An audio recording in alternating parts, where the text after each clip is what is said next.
Hey guys, I'm really excited about this new course that I'm launching, Elevate Dating Blueprint.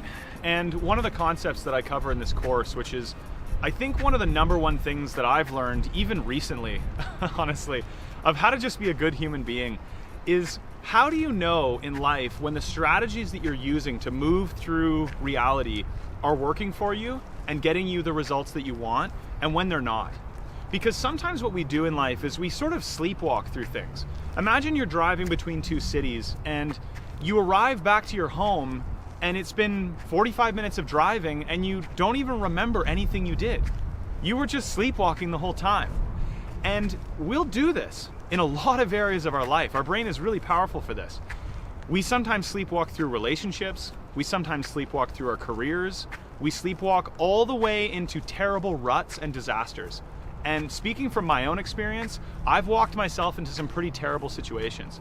But the best thing about being human is that you can actually fix yourself. You can look at your life, you can look at the things that you're doing, and you can start to evaluate what works and what doesn't. And that's hard. It's a really big problem because sometimes we don't want to do that. And until something really terrible happens to you, you might not realize that you've sleepwalked into a pit. So there's two ways to get around this. #1, you have to create a map, a direction to go in.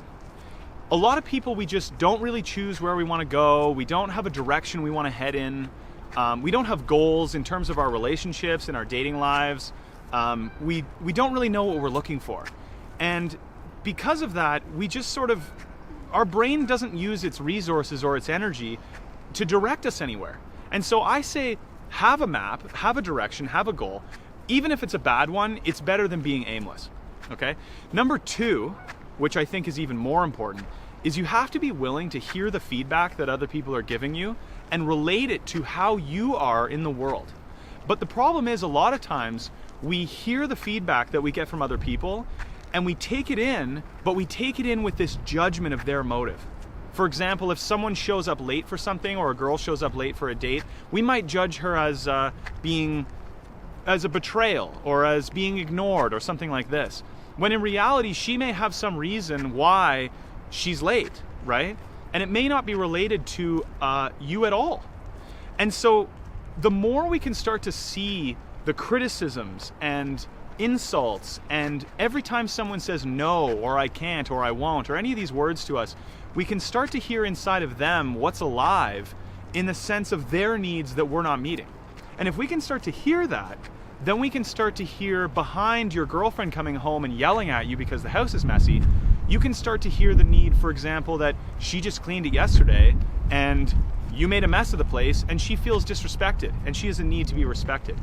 And so once you can start to hear the good feedback from people, and admittedly there's a lot of bullshit and you can leave that behind, then you can start to really hear how people think about you and you can really start to update yourself. It's going to be painful. And one of the things is that when we get in life up to a certain point, we get to what's called a local maximum. And in order to get to the next height, which is going to be even higher, we have to go down. And it's going to be painful and it's going to suck. But that's why having a coach, having someone that can help you through these situations, to know that what you're doing has meaning, has value to your life, and isn't just useless suffering, is what truly has helped me, the mentors, and I would like to help you with. So check out my site. I have it listed on Facebook here, and I would love to talk to you more. If you have any questions about this video or others, please let me know. Thanks for your time.